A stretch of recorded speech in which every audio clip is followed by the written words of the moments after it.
মিল্লা পরে এখন সারটা বয়স হয়ে গেছে, মানে মরার উপর সারটা খাইতে পারে, চলতে পারে না। এলাকাবাসী আমার জানাইছে যে সারটা মরে গেলে লাভ হবে কি, যেহেতু আমরা ছাড়ছি আমরা এটা কিনে খাইয়া আবার একটা সার ছাড়বো। তো আমি তাদের বলছি ঠিক আছে, এটা যদি ছাড়ছেন আপনারা, কিন্তু আপনারা এখন মালিক না, এটা মালিক সবাই, এটা অন্য কর্তৃপক্ষের অনুমতি লাগবে। কিন্তু এই ব্যাপারে এছাড়া আমি কিছু বলতে পারবো না। কিন্তু পরবর্তী তারা সবাই মিল্লা এলাকার দলমত উদ্দেশ্যে সবাই এলাকার জনগণ, যাদের ছাড়টা যাদের বাড়ি রয়েছে, যাদের ফসল নষ্ট, সবাই মিল্লা আওয়ামী লীগ, বিএনপি, ইসলামী আন্দোলন সবাই মিল্লে সারটা জমাইতেছে এবং সবাই মিল্লে ভাগ করে নিয়েছে এবং সবাই একটা সার কিনতে ছাড়ছে। কে কে নেতৃত্ব দিছিল? নাম বলে একটু বলবেন। এটা কারা নেতৃত্ব দিছিল? এই সারটা যে দেওয়া হয়েছে, আমি তো ছিলামই না ঘটনাস্থলে। আমার শুধু জানা হয়েছে আমি চেয়ারম্যানের দায়িত্ব পালন করছি, চেয়ারম্যান শুধু জানানো হয়েছে আমাকে, কিন্তু আমি এই সারটা যাওয়ার সময় ছিলাম না। থানায় তো অভিযোগ হয়েছে আপনার নামে। এটা মিথ্যা অভিযোগ আমি কি করবো ভাই? আমার তো ঠিক আছে, আমি তো এটা জড়িত ছিলাম না।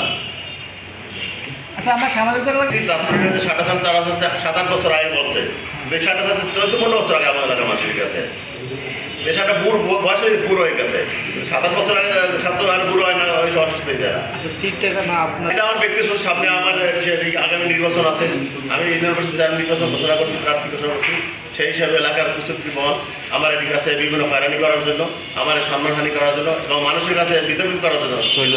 আচ্ছা, যখন এই কাজটা হয়েছে সারটা জমা দিয়ে খাইছে কোনো এলাকার সবাই চাচ্ছে, এলাকার সবাই মিললেই খাইছে। এলাকার কারা কারা অফিস ছিলাম না, আমি ছিলাম পরিষদে।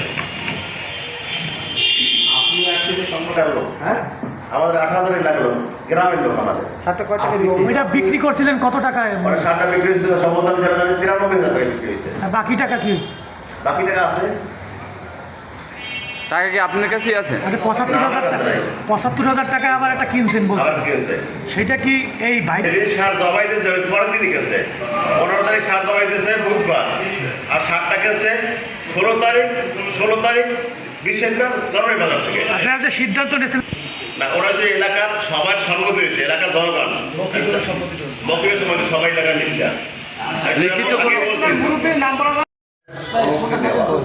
ঠিক আছে। যেহেতু আমি হিসাব করছি এলাকার সবাই মিলে দেখাইছে, সার ছাড়ছেও তারা, আবার জবাই দিয়েছে তারা। এখানে কিন্তু সবাই সম্মতি করে, এলাকার সবাই সম্মতি করে সারটা জবাইতেছে এবং তারা সবাই মিলে দেখাইছে। সেখানে আইনের ব্যাপারটা হয়েছে, কিন্তু সেটা আমার ঠিক আছে, আমার বলছে, আমি কিন্তু সেটা সম্মতি দিই নাই। ওই জায়গায় একজন পশু সারটা কিন্তু চলতে পারে নাই, খাইতে পারে নাই, সব ঠিক আছে, কিন্তু কোনো পশু ডাক্তার কি আমাদের সার্টিফিকেট নেওয়া বা পশু ডাক্তারের সার্টিফিকেট নেওয়া, কিন্তু সেগুলো হয় নাই। একমাত্র এলাকার সবাই সম্মতি করছে, ছাড়ছেও তারা, খাইছেও তারা।